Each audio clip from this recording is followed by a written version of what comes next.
This is Formula 1, a perfectly balanced and regular sport where no one ever tries to push, bend, or twist the limits of the rulebook, right? There's literally a governing body for it, and I'm sure they wouldn't allow any dodgy stuff to go on in the racetrack. Surely, illegal engines, shortcuts, crashing on purpose. Well, today we'll go through my favorite examples of teams and drivers pushing the boundaries just a little bit too far, but ultimately getting away with it. And at the end, we'll combine them all for the easiest win the sport has ever seen.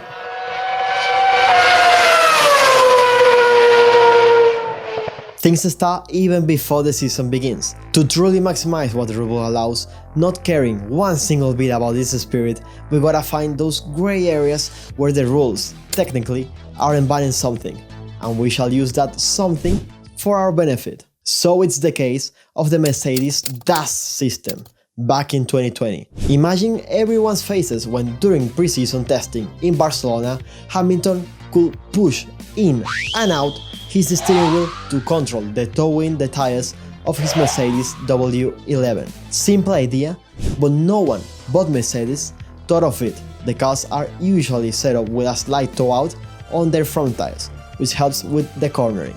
However, during the straight sections, this tow out makes the tires overheat and means the car produces more drag. It's not as if it's going to give you 15 km per hour more, but it definitely helps, especially when it comes to tire lifespan. It almost seemed like something from another era.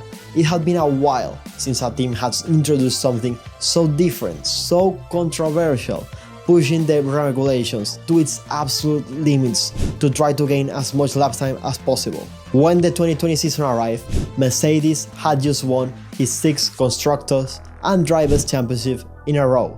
They already seemed unstoppable. So when the world could see Hamilton's onboard using the DAS system, everyone knew the rest of the field was cooked. And they were. It was another season of Mercedes dominance, taking 13 victories out of 17 races that season. Out of the races he finished and participated in, Lewis Hamilton was on the podium for every one of them but 2. And here's the best part of it all. The FIA allowed Mercedes to keep it for the entire season, but ban it for the next one. That means it wasn't worth it for any other team to try to implement a DAS system of their own. Plus, it was a shorter season than usual, and the number of races to be held was in the air during most of it thanks to the COVID limitations, making it even harder for teams in case they wanted to copy it. So for the full season, Mercedes basically had this advantage with no one even trying to copy it. Teams like Red Bull and Ferrari did try to ban it, but at the end they simply couldn't because it was perfectly legal. This way, we already got an advantage over our rivals for the entirety of the season. But just in case, to be 100% sure our car is going to be the fastest one out there, why don't we throw in an extra one? One of the kind that pushes the limit so much it doesn't even last a full season. A temporary advantage, and McLaren has just what we need. During the 1997 season, McLaren Mercedes had the flying thing Mika Häkkinen and David Coulthard as the driver duo. The team was designing the car to be much more prone to understeer, which is when the front tires lose traction before the rear ones during the corners. Häkkinen didn't like this. He preferred cars who oversteer to be able to rotate the cars better during the corner. Coulthard didn't like oversteer. He preferred more stable cars. So we have a problem. Both drivers cannot be satisfied because they want completely opposite things. Or can they? Tim Nichols was head of future projects, and he decided to try to solve it.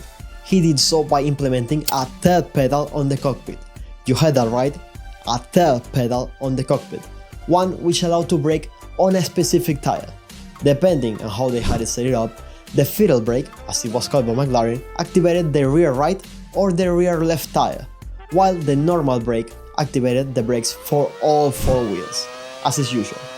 Apparently, as soon as they installed it in Häkkinen's car, he was half a second faster, and to make sure it couldn't be pressed accidentally, they made it extra stiff. Right from the get-go, their idea was bound to be successful. It generated a domino effect, because since the car was easier to turn into the corners, they didn't need as much downforce from the rear and front wings. allowing them to reduce the drag and be faster during the straights as well. Back in the day, even if it was just the late 90s, the sport wasn't covered with all the cameras it is right now, and the FIA scrutiny wasn't as heavy as what we see today. So the story of how the rest of the world found out McLaren had an extra pedal on the car is fascinating. Oh, and by the rest of the world, I'm not only referring to the fans, but also the other teams and the FIA as well. I'm sure you all know how during braking, the disc brakes in F1 cars start to glow from the heat generated by friction. Well, during the Austrian Grand Prix, Darren Heath, a photographer for F1 Racing magazine, noticed how McLaren's brakes were getting glowier as they went through the corner and at the exit. But at the point of the corner, they should be starting to cool down, so the red, yellowish should be diminishing, not getting higher.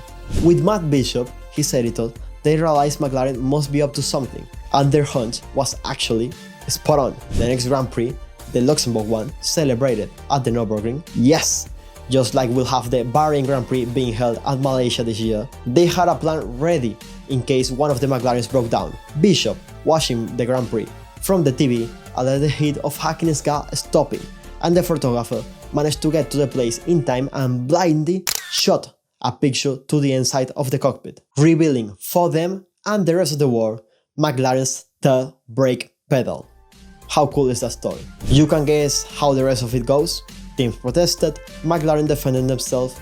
In the end, the walking team was allowed to keep their extra pedal until the first Grand Prix of the next season, where their car was just too good.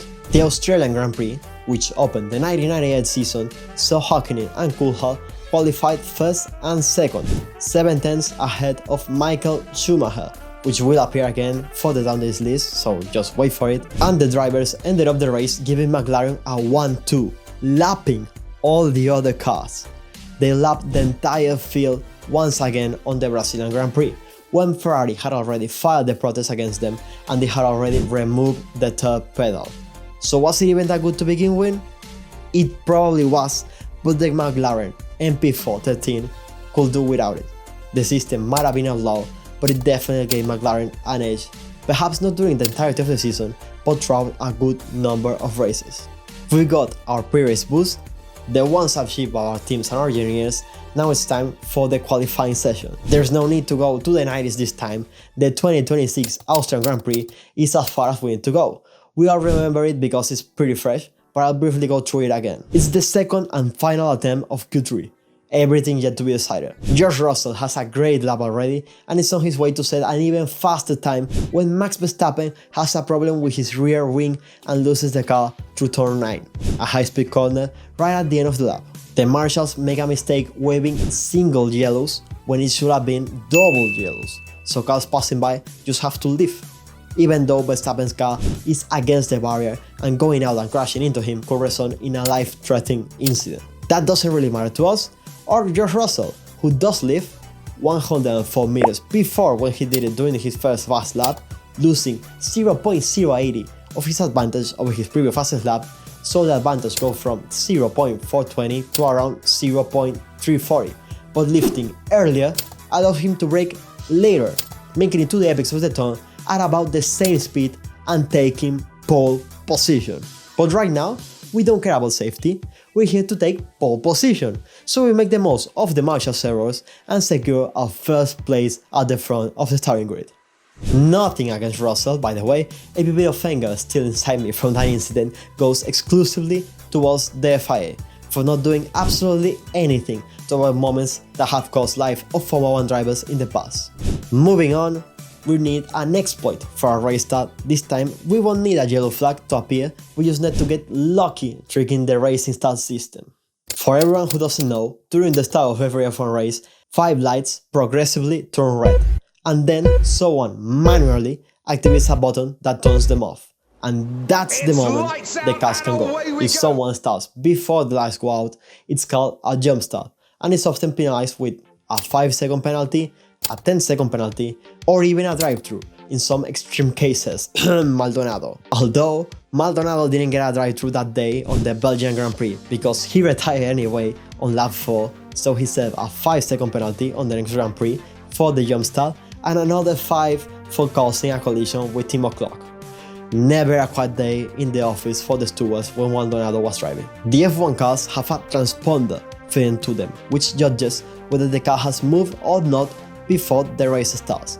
But this device has a bit of leniency with the movement, so you could theoretically move a bit before the lights go out, and then fully accelerate, and the system wouldn't automatically judge it as a jump start, just like Valtteri Bottas did during the 2017 Austrian Grand Prix.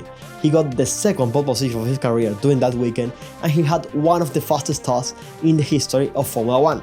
His wheels started moving a fraction of a second before the lights went out, but the transponder didn't register, and the reaction time was 0.201 milliseconds, more than enough to keep Sebastian Vettel behind going into turn 1.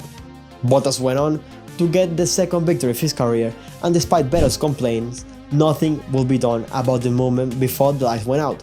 At least not until the 2024 Saudi Arabian Grand Prix, where Norris jumped the start, stopped, and they carried on.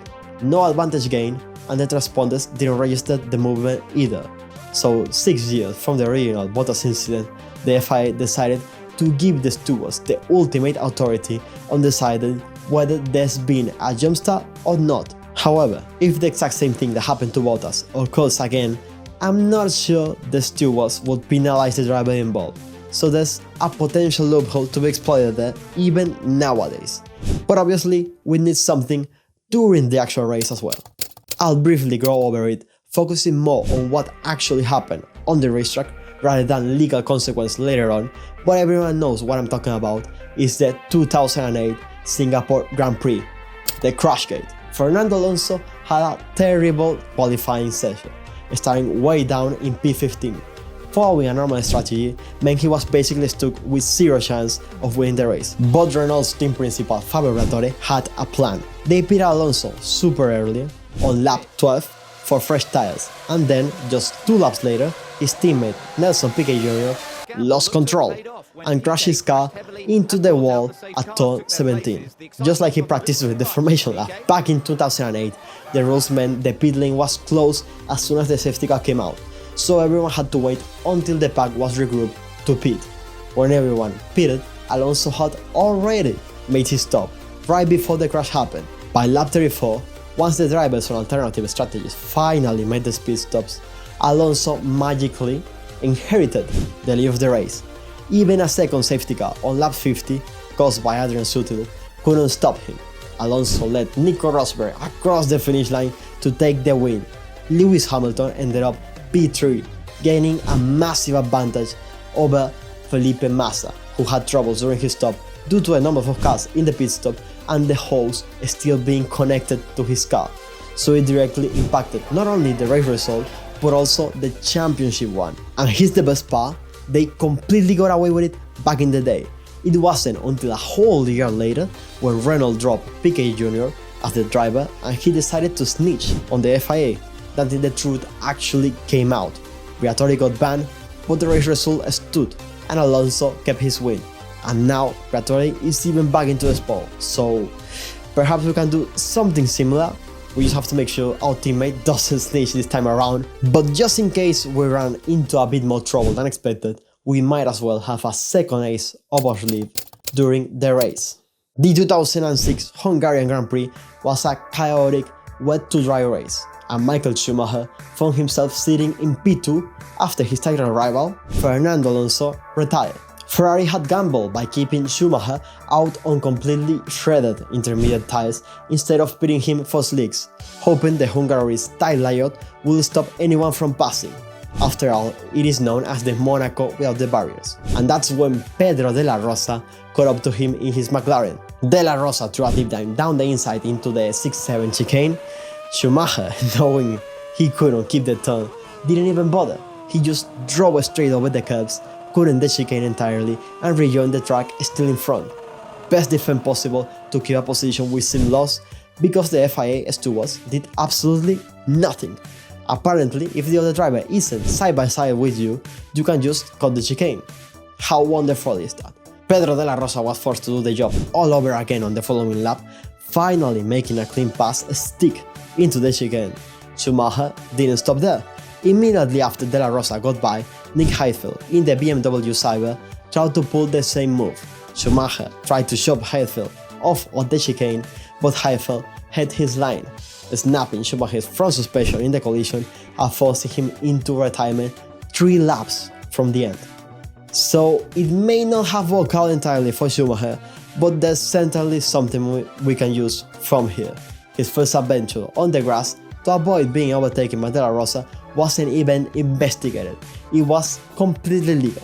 So if we ever get into trouble from behind, we can just take a shortcut at the braking point to hold on to our position. Will that fly today? Depends on how good of an actor you are to make it seem like you actually got a problem with the car and you have to cut the corner. Now we'll use everything but lead to craft the easiest win in history of Formula 1. For it, we'll be racing at Abu Dhabi, the season finale, the moment we most need it.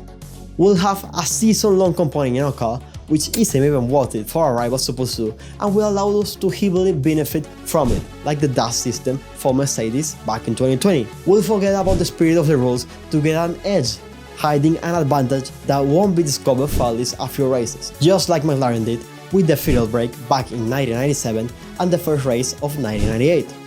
There's a yellow flag during qualifying? No worries, we'll barely leave and brake later, allowing us to go through the apex at the same speed, and maybe even charge some more battery for the straight, as Russell taught us to do in this year's Austrian Grand Prix. If we aren't lucky with the yellow flags during qualifying, we'll definitely get lucky at the race start, letting our car roll just a bit before the lights go out. To get a start, the Ferrari of the beginning of the season will be yellow for us, leaving everyone behind for turn 1. This next exploit doesn't need any kind of luck, we just need a trusted teammate. We'll fit the hardest compound available and go long during the race. When everyone is behind us, having already done the stops, our teammate will coincidentally crash, allowing us to pit for a fresh set of tires, keeping our first position. And just in case we ever feel the pressure piling on right behind us from some of those evil drivers trying to take our first place away, we can cut the turn 6 chicane, at the very least once, like Hamilton did in 2021, to hold on to first position and take the Grand Prix home for us. With the amount of work we've given the stewards and the FIA, there's no way, absolutely no way, they'll finish reviewing them all before we've already tasted the champagne. So they'll just let us be, right? That's all for today. Thank you for watching the video. Let me know what you think about it in the comments down below, and you can also follow me on my social media. Until next time.